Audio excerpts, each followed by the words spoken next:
Good afternoon, good evening, and if you are where I'm from, Canada, good morning. How are you all doing today? Of course, I am Briefcase, bringing you the ESPL weekly series. This is the fourth one in all of that. Along with me for the ride is my main co-caster, Mito. Yo, what's up, guys? Yesterday we saw some really great games, and it's good to be live again, just being able to be part of ESPL series. Oh yeah. And of course, for anybody just tuning in, particularly maybe you people over from Dota Lounge, ESPL, it's a weekly tournament, and there's $100 on the line every single time. League points as well, and of course those are cumulative. And whoever has the most at the end of 3 months is going to be coming and joining Speed and Sigma Gaming at our main event with a prize pool of what I think it's sitting at almost about $8,000, the prize pool at the moment. And of course, that is getting bumped up by anybody who wants to buy that ticket and that courier. So please feel free to support us. But I digress. Let's get into the draft, shall we? This time around, we have the Mongols over on the dire side against Pilgrims of the Holy Galactica. I've pretty much already decided to call them Pot Hog later on, just for or possibly just Pilgrims, maybe a little bit less insulting. But they have picked up an Invoker already, and I have just been loving this hero. He can be used so many different ways, and actually, as me and Mito saw yesterday, we saw this really kind of interesting Wex Quas Invoker that was ganking left, right, and center using Ghost Walk with the more recent buff to it to increase his speed, and it was almost like watching a Nyx Assassin a little bit, and it was really interesting and entertaining, and I mean, I'm hoping to see some creative play coming out of this Invoker as well. Yeah, I'm actually really surprised that Ancient Apparition, we haven't really seen that hero being picked up throughout our streams the past couple of weeks. It's one of the heroes that is very commonly being picked up by professional teams. The Chilling Touch, wow, just at the early levels, it amplifies the damage by so much. They even have the potential to do a level 1 Roche if they get heroes like Luna, just amp up even the right click even more. Yeah, and the Ice Blast, it's one of the best spells to stop all pushes since you can't really regen through it. Very happy to see it make it being picked up.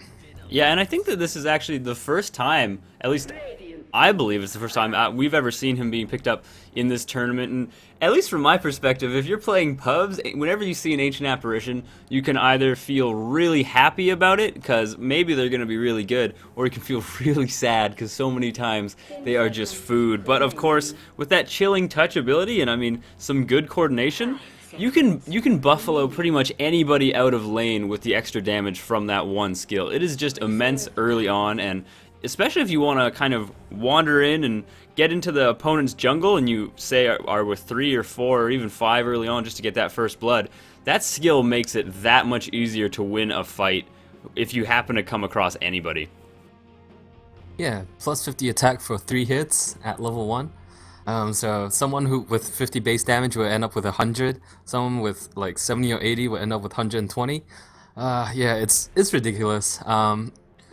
But at the same time, both teams, they do have somewhat of a global nuke. So from Ancient Apparition, you have the Ice Blast. From the Invoker, if he does go Quas Exort, he will have the Sunstrike available as well.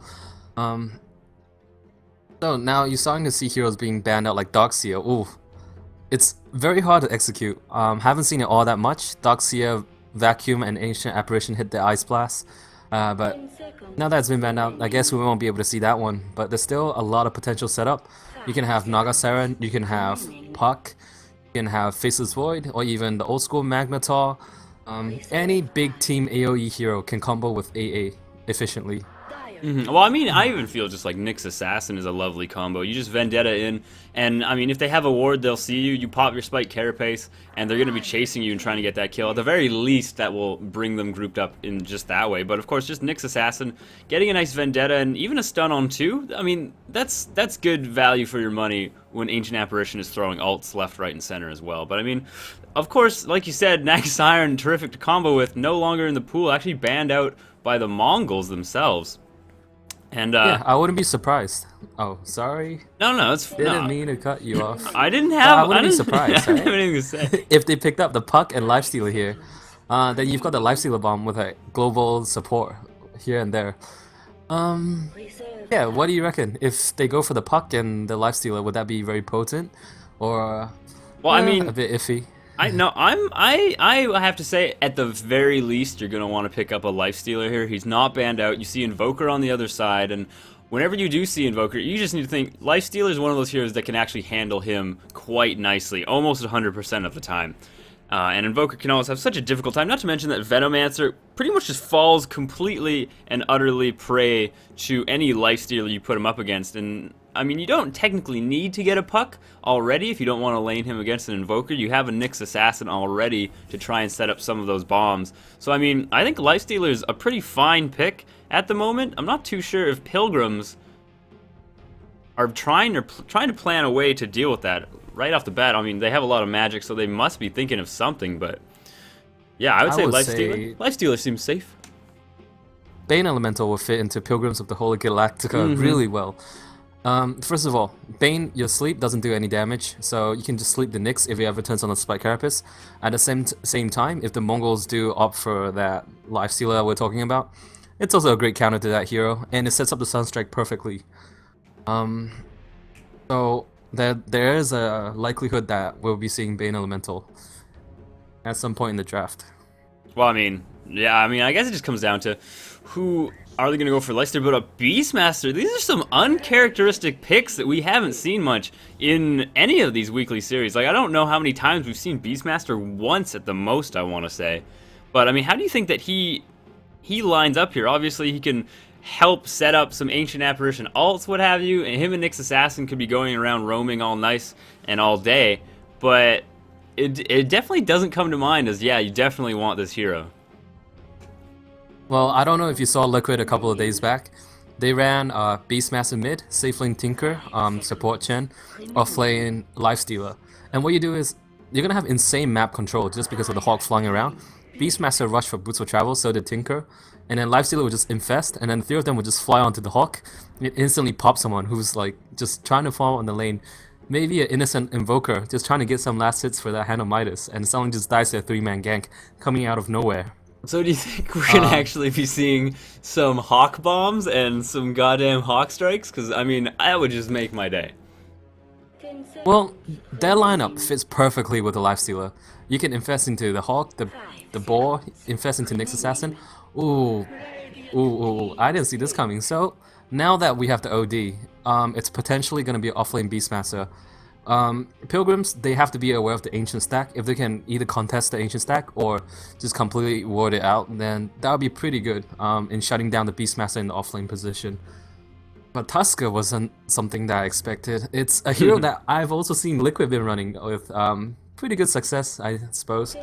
But with the recent buff, not having the cap on that ultimate anymore, it's a hero that I've been wondering how to fit into a lineup, but haven't really seen it, and it's gonna be a great opportunity for me to learn how it works. It's gonna be learning something from Pilgrims of the Holy Galactica.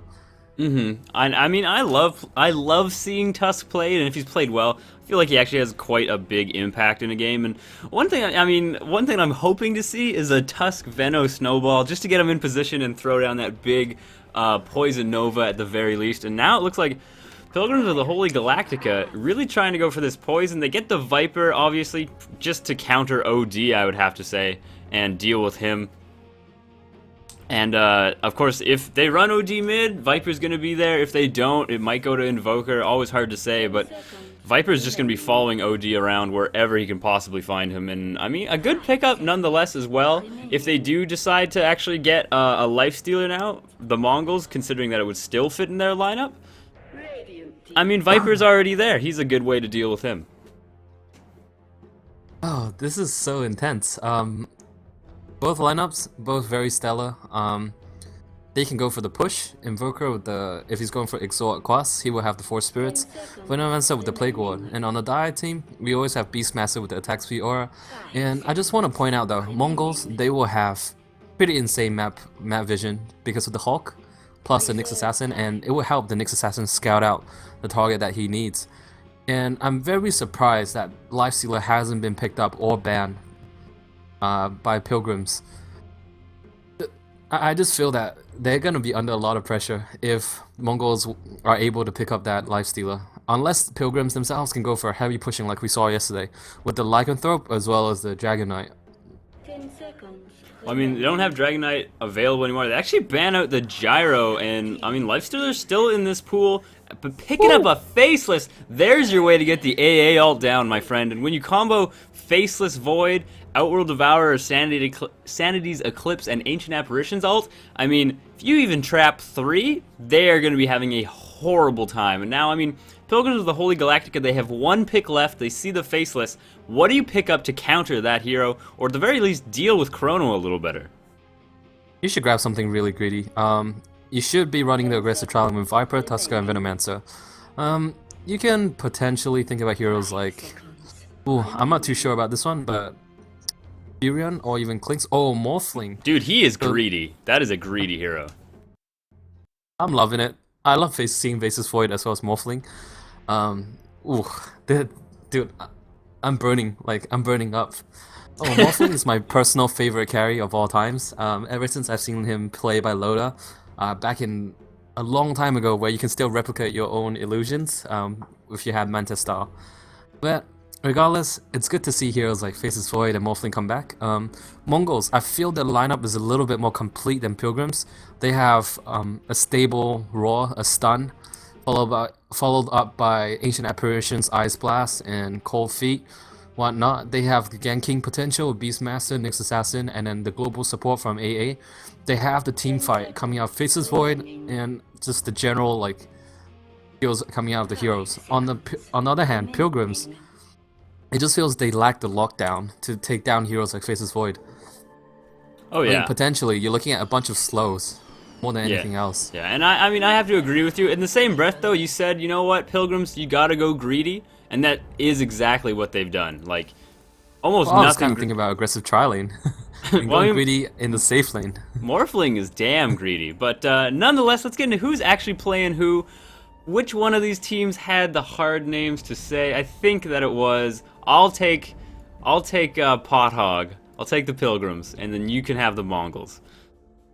Okay. So over on Venomancer, we're gonna have Toto. Looks like we have KMA or Kilometer playing this Morphling. Razy gonna be the Tusk as well. Looks like we have Lakos or Lakos, however you would like to say it, as gonna be the safe lane. I'm hoping Quas, Wex, Invoker. He's got that Blades of Attack already, so I mean I have to assume about that one. And then where is this last hero? There he is. We have, this is the name that was gonna get me, Zekwin or Zakwin. I'm just gonna call him Zek, I think. All right, and now go right ahead for these Mongols, Mito. All right. So on the Dire team, we have Paxa playing as a carry Faceless Void. Down at the medium camp, we have Nelly playing as a support Ancient Apparition. Mid, we're gonna have Storm. No, it's gonna be a support Nyx Assassin played by Storm. In the off lane, we are gonna see the Masquerade playing the Beastmaster. And finally, we have Sankey playing as the mid solo OD. Oh, he's on the road to 7K. And I mean, as far as this mid is concerned, OD against Viper, you're never going to have a very terrific lane. You can do whatever you can, but when it comes right down to it, you always just feel like Viper has the upper hand. But when it comes to Beastmaster versus, I mean, Invoker versus Beastmaster solo on solo, you got to give that slightly to Invoker. Obviously, Beastmaster can pull the Ancients, do some funness there, but with Invoker, just with the ability to harass him over and over again, even with this Stout Shield, I mean, Invoker's going to be having a better time there. Oh yeah, I'm just happy to see Pilgrims going for aggressive trialing. This is actually very smart of them. Sure, you might not be able to pick out the Faceless Void, but the sports should be a lot easier to take out. Sure, you have to spike Carapace, but I mean, a level 1 Venomous skill doesn't do any damage. So they will have a good time farming up the Morphling. And especially if you look, Mongols, the mid-solo hero is an OD. He's not going to be making much rotations very early on. They have to wait until the Beastmaster gets to level 6 to make something really big happen in their lane. Unless the supports rotate mid and try to pull off a gank on the Viper. Oh yeah, I mean, despite how much damage Ancient Apparition can actually throw out, he's opted to get Cold Feet instead, maybe trying to get some First Blood, obviously, with that Nyx Assassin stun as well, but with with Tusk here, as well as Morphling, not to mention Venomancer here, it just doesn't look like they feel safe enough to try and get those kills. And now it looks like they're trying to get something going on Paxa, but he hasn't gotten Time Walk first, just to make sure he gets away there. So just a little bit of harass on him, but like you're saying, Venomous Gale does pretty much nothing. And it just looks like Pothog, looks like Pilgrims can be quite greedy in this top lane when you compare the farm right now. Faceless Void only has 2 last hits. You have Morphling with 7 at the moment. So, I mean, they are zoning him out quite nicely, and I feel like as soon as they start using Chilling Touch a little bit more, I mean, that might not be the case anymore. Yep, but the problem is they do have a trial lane where you only have 1 range hero, so you can't really fully utilize that Chilling Touch all that well. Unless you're going to have Nyx Assassin and Faceless Void just running up, and that's not really gonna happen unless unless Pilgrims are really out of position. Oh yeah, now it looks like we have an engagement going on. Nice little snowball. They're going right onto that Ancient Apparition. Paxa always does have Time Walk just to try and get away from there, and it looks like Kilometer with a nice waveform guaranteeing a little bit of extra damage there, so they pick off an Ancient Apparition. Toto not hit that entire fight, just sitting back, throwing out Gales and Poison Stings, and I mean, making things a little bit easier. It also doesn't help that Ancient Apparition, I mean, excuse me, Ancient Apparition, one of those very squishy heroes early on. Yep, so far, that's a pretty good start for Pilgrims. Running aggressive trial lane, you are always looking out to get pickoffs.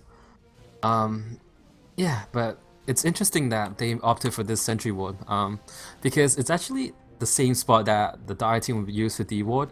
And perhaps that's what they should have done, but because it all depends on the placement of the sentry. If it's closer to the right, you'll block the camp. If it's closer to the left, you'll get the best dewarding spot for the Dire pull camp.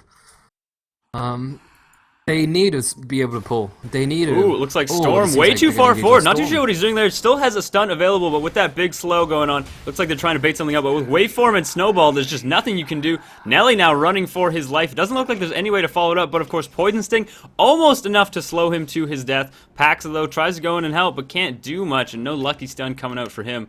So, right off the bat, it definitely looks like Pilgrims coming out to an early lead in this tri-lane, and I mean...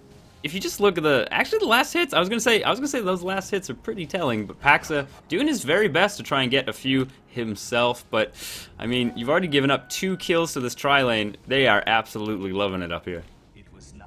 Not only that, the starting items have quite a big effect as well. If you look at Paxa, he started with Quelling Blade. That's good. He's gonna get his last hits. That's why you see he's not too far behind the Morphling, just 1 last hit behind. But on the other hand, the Morphling picked up a Ring of Basilius, and that's a great item whenever you're going aggressive tri-lane. It gives everyone in your lane, both of your supports, +2 armor, as well as 40 mana regen per minute. And you yourself, on the other hand, would get 3 armor, so it's always a great item to pick up in a tri-lane scenario. Looks like they got a nice little slow on Paxa. They're trying to bait everything out, but now it's Nelly who's in a little bit of trouble in those ice shards, but they're not following it up. Looks like Razy, not quite enough mana to have a snowball. Toto did Clarity him before that, but just could not wait long enough, and maybe not getting greedy, but definitely making Paxa regret, excuse me, regret going so far forward. Beastmaster hit level 6, and now he's back in base. Oh, okay. I thought he would TP top and help out the lane, but apparently he's just gonna stick onto the Invoker. But I mean, you have a level 6 Invoker versus level 6 Beastmaster. Yeah, you have Roar, you have Wild Axes, but you're not gonna really be able to chase him down. If you get a Boron, I'm sure that's gonna help, but it always just feels like Invoker, he's never gonna actually fall to the Beastmaster, and at the very best, he's just gonna turn it around, and now just look at him. He's just peppering him out of the lane, trying to make sure he gets almost nothing out of it. Having the last hit with Whirling Axe is not the end of the world, but of course that's always going to push the lane into Invoker's favor. And I'm pretty surprised though, because as an offlane Beastmaster, you don't really need this protecting ward. What you do is you stand right here and you cut down the entire set of trees, and you will see any incoming gank, because there's nothing blocking the vision, nothing hiding the supports. Ooh, it looks like Masquerade, he picks up an invisibility rune, uses it immediately, and there is no vision for the Radiant side going there.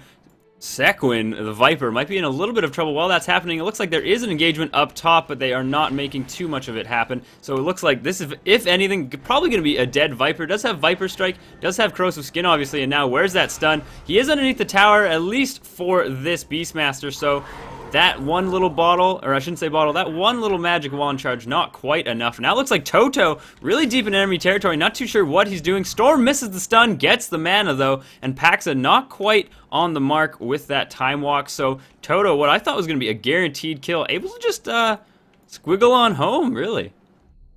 Wiggle, wiggle, wiggle. Oh, okay. So this is a good pull from the I team. This is exactly what they need. They need to start disrupting the lane a lot more to create room for Paxa to farm up. He's still doing pretty okay. I mean, he has 25 last hits, on par with the Morphling. But the supports are the ones who's really losing out in this contest.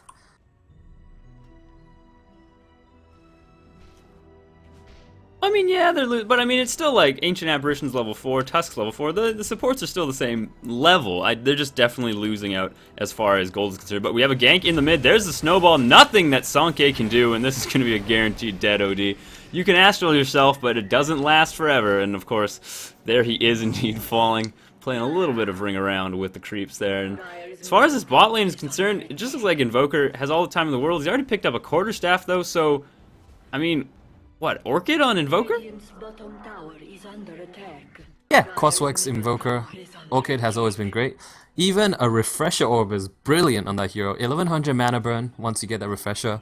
But so far, I feel both teams are very lacking when they try to TP support.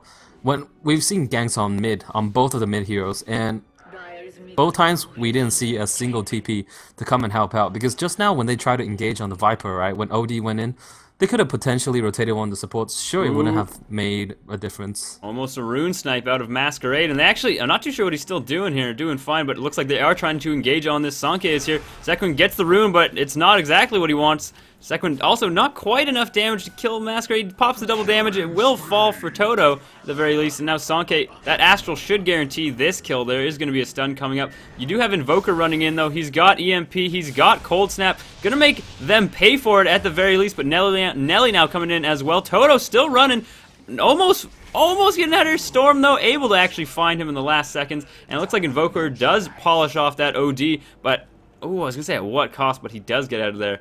Just barely, and now it looks like KM, the two carries left to their own devices in the top lane. Morphling, he has hit level 6 a little bit sooner, not really going to be doing too much, and obviously, once he does get that replicate down, he could just cast it whenever he wants, but deciding not to. Could just Buffalo Paxa out of lane, but deciding not to.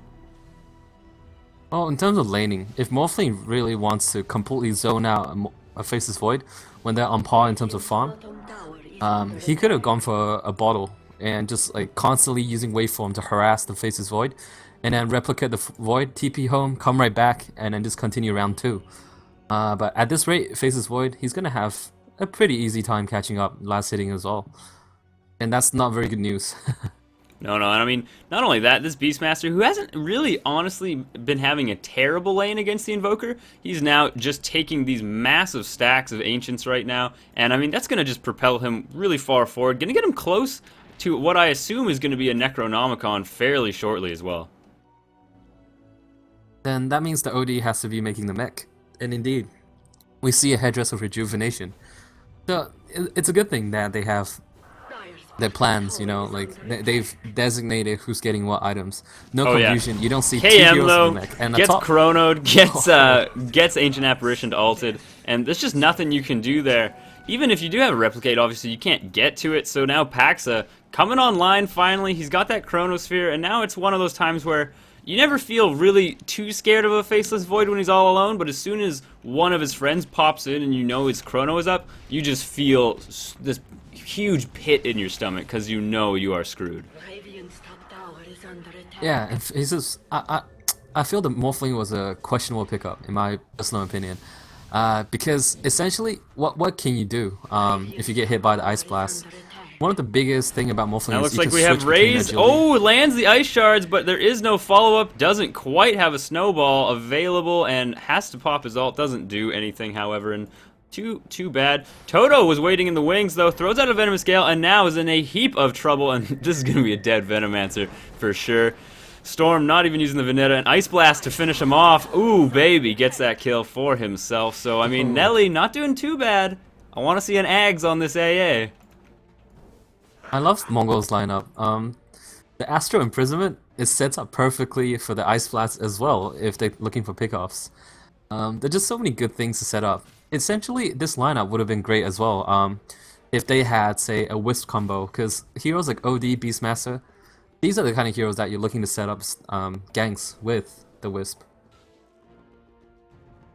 Oh yeah, and I mean, like you were saying in the draft, you were mentioning, you know what, you're a little bit worried that there just really aren't too many things to lock down Mongols on Pilgrim's lineup, and I mean, I think that's starting to really show. Maybe not so much that they can't find kills, but that Mongols just has so many more ways to lock people down right now. Astral, just to stall for the rest of his teammates to show up and either get a roar, get a stun off. I mean, it is just working out tremendously. Even something like just throwing down a Chrono so an AA ult will be there along for the ride. I mean, that always seems like it's worthwhile, but now it looks like we actually might see Nelly getting caught out here. Toto, if he can land a Gale, or Razy if he can get there in time for a snowball. No TP support coming in yet for the Mongols. It looks like they're trying to set up a kill on the bot lane on this Invoker, but he is having none of it. Yeah, he's just hiding in the back, and sadly, it's going to be an Orchid instead of a Refresher Orb. Instead of rushing Refresher. Yeah, it's really legit. I don't see the problem with it at all. 1100 mana burn. If you hit multiple heroes, what are they going to do in a team fight if they haven't thrown out the skills already? That's true. Now it looks like Masquerade trying to bait something out of Lacko. Storm getting in there. AA ult being used as well, and that is going to be an easy kill for them. And, I mean, this just goes to show you the kind of nice globalness and strength of the Mongols lineup. One, you have Nyx Assassin constantly there. Toto now in a heap of trouble. Doesn't even have enough to try and block with the Plague Ward. Now he does, so at least he won't be getting melee attacked. But the Necronomicons, can he actually hide in the trees? It looks like he is still being seen by this ranged one, but a nice TP support by Zekwin getting in there. And now Nyx Assassin, he's just going to be TPing away. And of course, there is no lockdown to actually get him out, so he gets away scot-free. Paxa, Chrono on 2. Nelly, Ice Blast guaranteed to land on both. And now with that, I mean, morph, I don't even care if you morph into strength. I don't know if you're getting away from this. Paxa, though, does have to back up, taking a little bit too much Mask of Madness damage. But, yeah, this Mongols lineup, very threatening. Nyx Assassin, obviously, making you pretty much perpetually scared to be anywhere or move. But now, Lakas getting in here. Paxa able to just time walk away. And, I mean, this just goes to show you, until he gets that Orchid, it just feels like Faceless Void is always going to be able to time walk away. Yeah, between the two carries, Faceless Void, he's gone for early aggression, massive madness, so he can make a higher impact during the early game phase. Whereas Morphling picked up a Ring of Health, probably going for that Linken's. To me, that spells low impact, and this Morphling won't be doing anything for his team until like 20-25 minute mark before you finish up the Linken's, and then you have to slowly farm up that Ethereal Blade of yours. Would have been much better if you went for Bottle, straight into BKB, or even going straight into that Ethereal Blade. Ethereal Blade, sure, if you get Chrono, you can save your teammates with the E-Blade. But what happens when that Ice Blast follow-up comes? You just die faster with the E-Blade. Oh, yeah. But they need more damage. They need burst. That lineup that extremely lacks high burst amount of damage, unless it's going to be coming out from the Tusker. They don't have anything to instantly take out the Faceless Void, and that's a bit of a worry.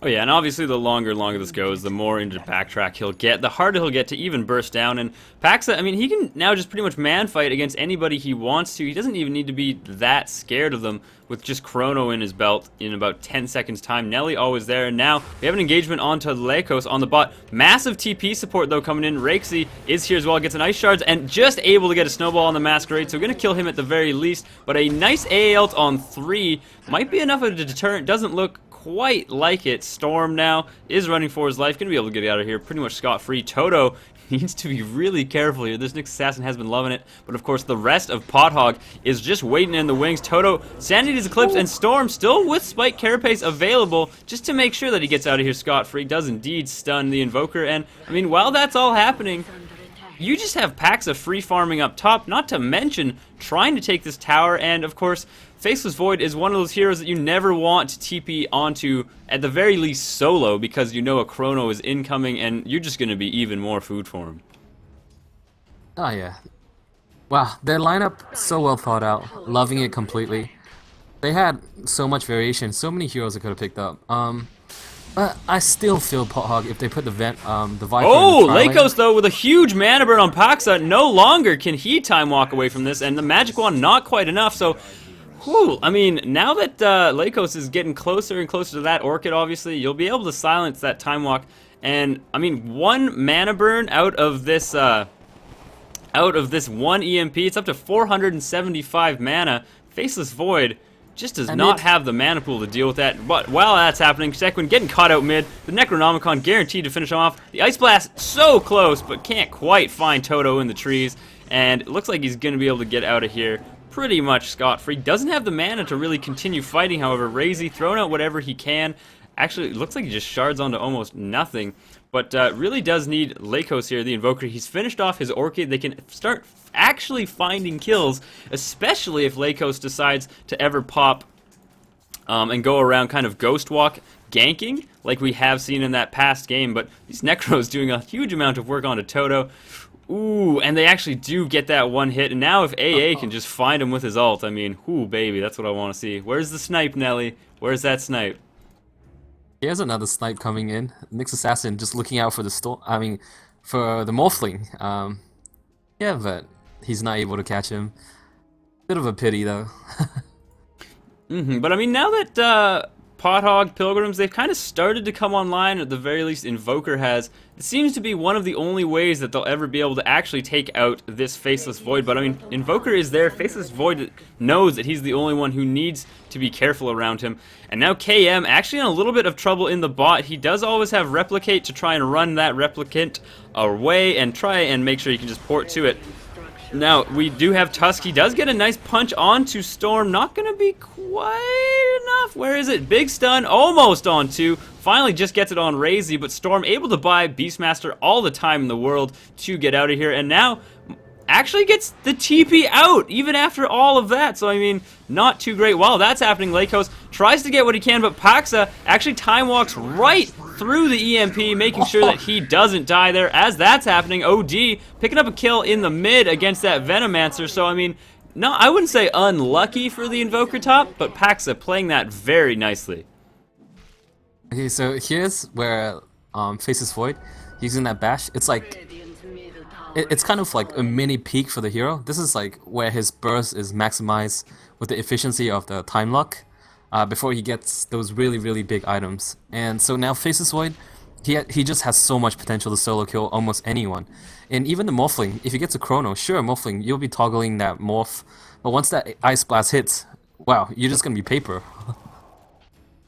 Oh yeah, exactly. And I mean, things are just not going to be going their way at all. Morphling now, he's picked up Maelstrom. Going to let him farm a little bit faster than he already is. Not to mention, if he does trap 1 or even 2 in a Chrono, I should say 2 or 3 in a Chrono, it's going to help obviously with the AoE just in every regard there. So I mean, Morphling, or I should say Faceless Void, is going to be having a pretty terrific time, it looks like. While that's happening, Storm looks like he's gotten caught out, does have a stun, doesn't actually have any TPs available, but the Blink just not able to be used. Sequin though, the rest of Mongols coming in. Sequin gonna be falling here as well, and Storm trying to buy himself as much time as humanly possible, getting Astral, and he actually gets out of here alive through the magic of spiked Carapace and his teammates. And it just looks like Mongols having a terrific time, and the no lockdown coming out of Pilgrims. Oh yeah, there it is. Paxa trying to get a kill on Toto, but there is the EMP as well as the Tornado, and now with no mana, what can Paxa do? Oh, you know what, he can try and man fight, and I mean, he tries his very best, but he does find a solo kill, but not really worth it. So a good trade in the mid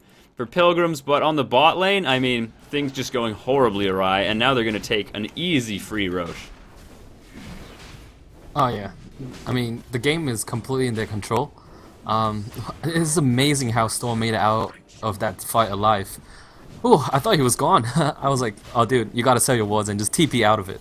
But somehow he was the perfect bait and he survived through the fight, and yeah, now they take the Roche and gonna continue extending the lead more and more. Oh yeah, I mean, okay, so if we look at the gold graph, not as drastic as one might think, but I mean, still quite in favor of the Mongols, sitting at about 10k gold advantage. Experience, pretty much the exact same graph there as well. So Mongols with a nice lead at the moment, and I mean, really, they're only just going to start coming more into their own. Lakos, though, he does find a nice tornado onto Sanki, can't astral himself in time, so getting an easy kill, at the very least an easy Aegis pop, and they still have Viper Strike available, but now buying enough time. Beautiful stun on 3 by Storm there. Looks like we also have the Roar coming in. Sanity's Eclipse doing an immense amount of work. Razy, one more shot, but this little thing, this little Frozen Sickle doing enough, but that is a big AA ult. And now Lakos, ooh, actually a beautiful little silence on the Storm, guaranteeing that he is going to pop from that Orchid. And so Lakos playing very nicely, but that AA ulti doing quite a bit of damage there. And it looks like I guess the opportunity for this AA getting an Ags is still there with this Staff of Wizardry, but part of me feels like that might turn into another Necro that he can just push more and more with. In brief, the stream seems to be having a bit of an issue. There's a lot of lag. Oh, really? I mean, right now, things are dying down a bit, so going back to farming, it might be a good time for you to check up on what's happening. Fair enough. And sorry for all the viewers out there. We're checking into any problems. Yes, indeed. I'll just, let's see. I will follow Faceless Void. Yeah, and he's on his way to a VKV. He just needs a recipe, and he's just going to be jumping the fights. No longer afraid of that Orchid coming out from the Invoker. Yeah, they need the Morphling to start being a high impact hero in these fights. But he just doesn't have anything to offer as a Morphling as of now, just Lincolns. Oh, this hero just needs so much more farm when you start out with the Lincolns in aggressive trialing. Not having the best start. And at mid, Zek is going to be in tons of trouble. And I am back. Pops It looks mech. like, as far as I'm concerned, there's nothing too big of happening, but I am back. Storm now falling immediately. KM trying his very best to get in there, but it looks like Nelly as well as Masquerade going to be able to get out of this engagement. They do lose, what is that, Nyx Assassin for a Viper? Not the best of trades, really, for the Pilgrims there, but obviously, with the Invoker now, with this Orchid, as well as the Tornado EMP combo, it's really making it quite difficult for Faceless Void to actually live through things, or at the very least, just go around and solo farm, because Invoker now, because of that huge amount of mana being drained, it just cripples, absolutely cripples the Faceless Void right now. Yeah, but once he has that BKB, all his fears and worries are gone.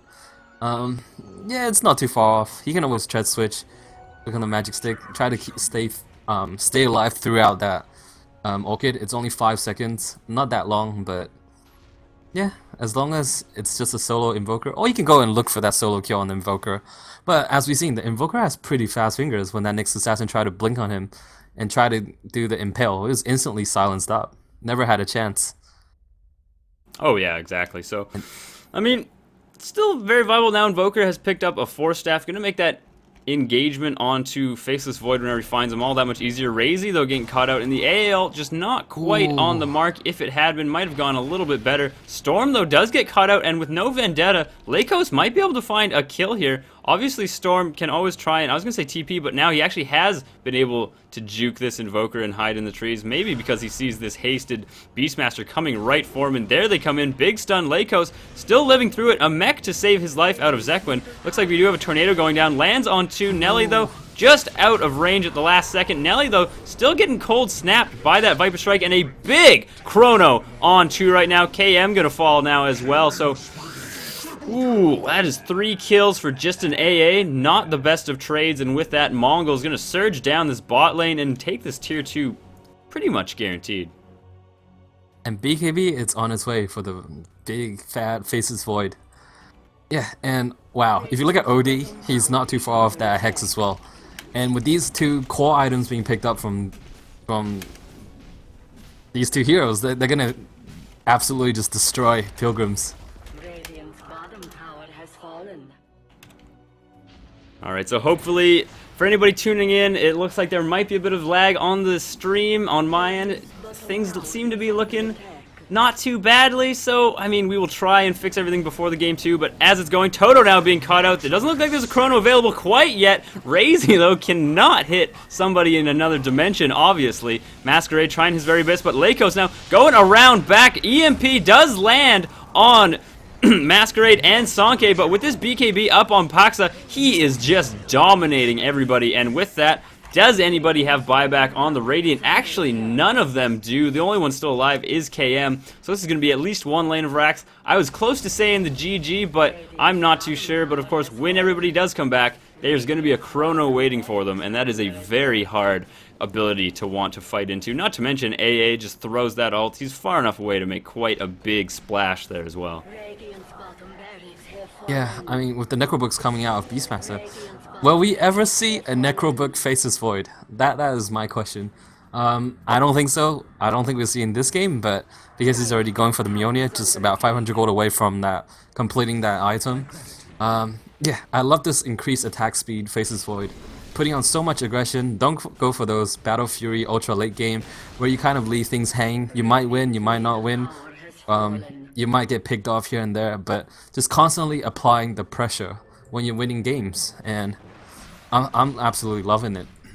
Oh yeah, just coming online much sooner than, at least it feels like if a pub Faceless Void might, at least one in the past. And of course with the recent addition, or I should say buff to Time Walk, it does let him be at least a little bit more aggressive just with the lower mana cost there. He can throw it out in lane a couple times rather than just once, and I mean, it does make it feel like he can engage with it rather than always having to use it as an escape. Ooh. Now we do have an AA ulti coming in. It looks like they're trying to make something happen on KM. Nice stun, doesn't actually land. Was that a Nyx Assassin stun? Yeah, it was. Being blocked by Lincolns, but it's not in. targetable anymore. Maybe the mana burn was blocked. I don't know.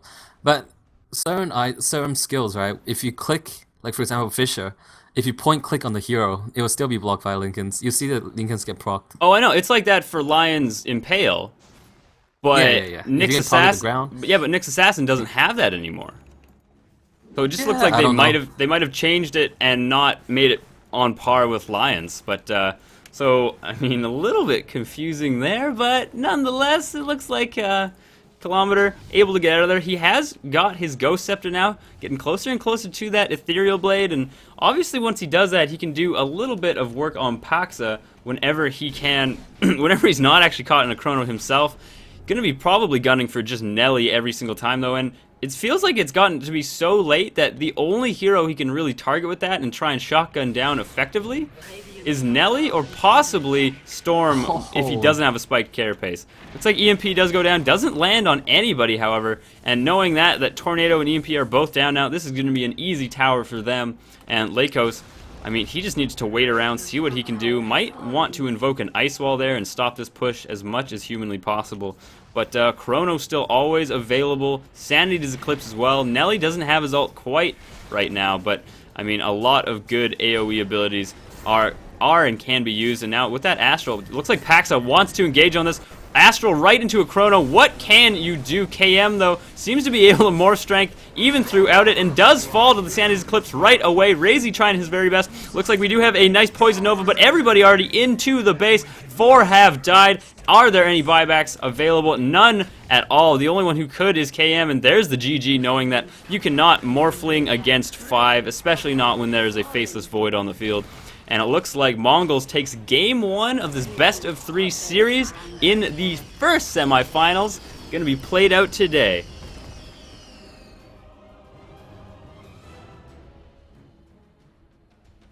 So thank you everybody for coming in, tuning in, and of course placing those bets on Dota Lounge. Everybody appreciates that, and don't go anywhere. I mean, the next game should be coming up in what, 5-10 minutes, absolutely tops. So I've been Briefcase bringing you this ESPL weekly series along with the lovely Mito, and let's get into the next game, and hopefully the stream isn't, like, it's not lagging and it's not horrible anymore.